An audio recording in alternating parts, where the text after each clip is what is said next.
नमस्कार मेरे प्यारे दोस्तों, स्वागत है आपका अपने YouTube चैनल एग्जाम तेजिस पर। और मैं अनिल आज आपके लिए लेके आया हूँ मैथ के सबसे महत्वपूर्ण टॉपिक परसेंटेज के टॉप 40 क्वेश्चन। और ये 40 क्वेश्चन बहुत ज़्यादा इंपॉर्टेंट है और इन 40 क्वेश्चनों के अलावा परसेंटेज में आपको और कोई भी प्रश्न देखने को नहीं मिलेगा, इसलिए वीडियो को एंड तक देखें। अगर हमारी वीडियो आपको पसंद आए तो वीडियो को लाइक करें और शेयर करें और कमेंट करके बताएँ कि आपको हमारी वीडियो कैसी लगी। और इसी के साथ अगर आपको हमारे जो प्रश्न हैं वो आते हैं तो आप वीडियो को पॉज करके उनको कर सकते हैं और कमेंट करके बताएं कि आपके कितने आंसर क्वेश्चन सही हुए हैं। चलिए देखते हैं पहला क्वेश्चन। दोस्तों आपके सामने है पहला क्वेश्चन और पहले क्वेश्चन में क्या कहा गया है कि 20 को 80 के प्रतिशत के रूप में व्यक्त करें। हम बिल्कुल बेसिक से क्वेश्चन करना स्टार्ट करेंगे और जो 40 नंबर क्वेश्चन होगा वो बहुत ही हाई लेवल का क्वेश्चन होगा। चलिए पहला क्वेश्चन क्या है कि 20 को 80 के प्रतिशत में व्यक्त करना है। तो जो 20 है मान लेते हैं कि 20 है, 20 ना 80, जो 80 है मान लेते हैं कि 80 कोई वस्तुएं हैं और उनमें से हमें क्या निकालना है कि जो 20 वस्तुएं हैं उनका प्रतिशत निकालना है कि 80 में से जो 20 है उसका कितना प्रतिशत है। तो इसको प्रतिशत निकालने के लिए हम 100 से गुना कर देंगे। तो इसको 20 चौके 80 और 4 से इसको कैंसिल कर देंगे तो हो जाएगा 25, यानी कि 25 चौके 100, यानी कि जो 25% है, जो 20 है वो 80 के कितने प्रतिशत है, 25% के बराबर है। तो इसका राइट आंसर हो जाएगा ऑप्शन नंबर बी। इसी की एक ट्रिक है, याद कर सकते हैं कि अगर x और y दो संख्याएं हैं और हमें x का y के सापेक्ष प्रतिशत निकालना हो तो x अपॉन वाई करके हम 100 से मल्टीप्लाई कर देंगे तो ये इसका परसेंट आ जाएगा। चलिए देखते हैं अगला क्वेश्चन। हाँ जी दोस्तों, आपके सामने है अगला क्वेश्चन, क्वेश्चन नंबर 2। और क्वेश्चन नंबर 2 में क्या कहा गया है कि 4/25 को प्रतिशत के रूप में व्यक्त करें। तो हमारे पास एक ट्रिक है कि अगर आपके पास कोई भी अगर भिन्न मिल जाए, आपके पास अगर आपको प्रश्न के अंदर कोई भिन्न दे दी जाए, यानी कि अगर x अपॉन वाई अगर कोई भिन्न है तो उसको प्रतिशत में बदलने के लिए हम क्या करेंगे, इसको 100 से मल्टीप्लाई कर देंगे और हमारे सामने प्रतिशत आ जाएगा। तो इसका क्या होगा, इसका हो जाएगा 4/25 दिया हुआ है तो इसको हम 100 से मल्टीप्लाई कर देंगे तो 25 चौके 100 और 4 × 4 16, यानी कि 16% होगा, यानी कि option number C is right answer. चलिए देखते हैं अगला दोस्तों। अगला क्वेश्चन है क्वेश्चन नंबर 3, जिसमें कहा गया है कि 0.5 को प्रतिशत में बदलना है। इसी की भी एक ट्रिक है, इसमें हम कर सकते हैं कि अगर पॉइंट के अंदर हमें दी हुई कोई संख्या हो और उसको प्रतिशत में बदलना हो तो हम क्या करेंगे, उसको 100 से मल्टीप्लाई कर देंगे। हम उसको 100 से मल्टीप्लाई कर देंगे, यानी कि अब क्वेश्चन में दिया है 0.5 इंटू, इसको हम 100 से मल्टीप्लाई कर देंगे, हमारे सामने आ जाएंगे 50%, यानी कि इसका राइट आंसर क्या हो जाएगा, इसका राइट आंसर हो जाएगा ऑप्शन नंबर डी। इसको हम और अलग एक तरीके से और से निकाल सकते हैं। अगर आपको ये तरीका नहीं आए तो आप लिख सकते हैं कि 0.5 है तो हम क्या लिख सकते हैं, इसको लिख सकते हैं, अगर ये पॉइंट हटाते हैं इसके नीचे एक जीरो और आ जाएगी और हमारे पास ये भिन्न आ गई है। इस भिन्न को हम क्या करेंगे, 100 से मल्टीप्लाई कर देंगे और 0 से 0 कैंसिल हो जाएगा, तब भी हमारे पास 50% ही आएगा। चलिए देखते हैं अगला क्वेश्चन। हाँ जी दोस्तों, आपके सामने है अगला क्वेश्चन, क्वेश्चन नंबर 4, जिसमें कहा गया है कि जो 43% को दशमलव के रूप में व्यक्त करना है। तो हम इसी के भी एक ट्रिक है, अगर आपके पास कोई भी संख्या दी गई है, मान पूछ लिए आपको दिया गया है कि x% को दशमलव के रूप में व्यक्त करना है, तो हम क्या करेंगे, प्रतिशत को हटा देंगे और उसको 1/100 से गुणा कर देंगे तो हमारे पास दशमलव के अंदर वो संख्या आ जाएगी। ये देखते हैं क्वेश्चन में हमें 43% दिया हुआ है और हम लिख देंगे परसेंटेज को हटा के इसको 1/100 से गुणा कर देंगे तो हमारे पास जाएगा 0.43। ये होगा इसका right answer. Option number B is right answer. चलिए देखते हैं अगला क्वेश्चन। हाँ जी दोस्तों, आपके सामने अगला क्वेश्चन नंबर 5, जिसके अंदर कहा गया है कि 20 का 40% कितना होगा। 20 का 40% कितना होगा, तो हम पहले से सवाल को हल कर लेते हैं। यानी कि 20 का निकालना है तो 20 का 40% निकालना है तो 40 को परसेंट है और क्या करेंगे, 20 × 40, अगर परसेंटेज को हटाएंगे तो 1/100, यानी कि 1 जीरो से 1 जीरो गई और 1 जीरो से 1 जीरो गई, दोनों जीरो चली गई तो 2 चौके 8, यानी कि 8 होगा, यानी कि 20 का 40% कितना होगा, 8 होगा। और इसी के हम एक फॉर्मूला भी याद कर सकते हैं कि अगर दो संख्या x और y है और x का y% निकालना है तो हम क्या करेंगे, XY/100। और आपके सामने आगे आंसर आ जाएगा। ये एक इसका फॉर्मूला भी आप याद कर सकते हैं। चलिए देखते हैं अगला क्वेश्चन।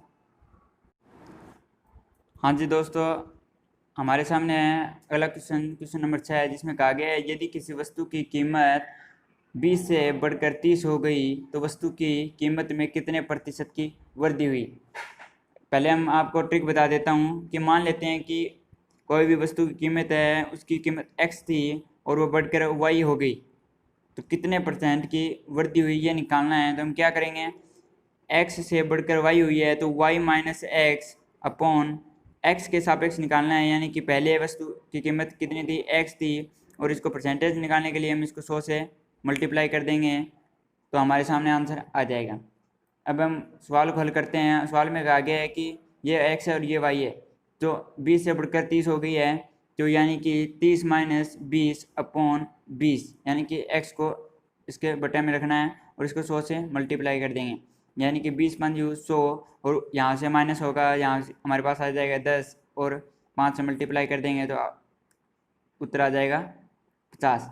यानी कि वस्तु की जो कीमत है वो 50% बढ़ गया है, यानी कि option number B is right answer. चलिए देखते हैं अगला क्वेश्चन। हाँ जी दोस्तों, अगला क्वेश्चन है हमारे सामने क्वेश्चन नंबर 7, जिसमें कहा गया है कि यदि वस्तु की कीमत 20 से घटकर 10 हो गई हो तो कितने प्रतिशत की कमी हुई है कीमत में। तो ये पहले वाला क्वेश्चन से विपरीत है क्वेश्चन। इसके भी एक ट्रिक है, हम ज्ञात कर सकते हैं। यानी कि अगर x से वस्तु की कीमत y हो गई हो तो क्या करेंगे, x minus Y upon X into 100, तो हमारे सामने प्रतिशत आ जाएगा। चलिए देखते हैं क्वेश्चन में ये x और ये y है, तो 20 माइनस 10 अपॉन 20 इंटू 100, यानी कि 20 5 100, और हमारे सामने हुई 10 इंटू 5 बराबर आ गया 50% की कमी हुई है,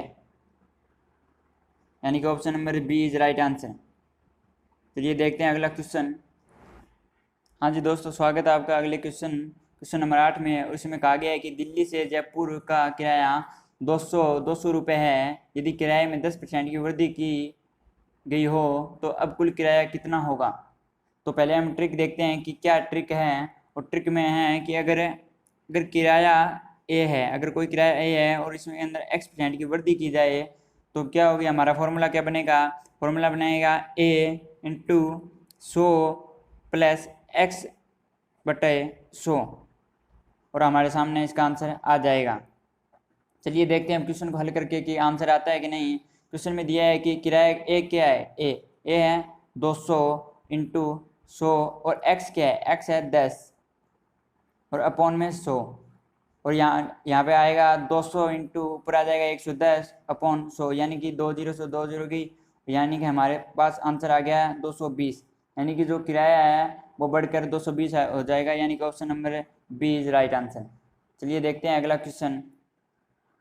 हाँ जी दोस्तों, अपने सामने अगला क्वेश्चन नंबर 9, जिसमें कहा गया है कि यदि एक महिला अपनी मासिक आय का 27% बचत करती है, यदि उसका मासिक खर्च इतने रुपए है 5,840 रुपये हैं, तो उसकी मासिक आय क्या है।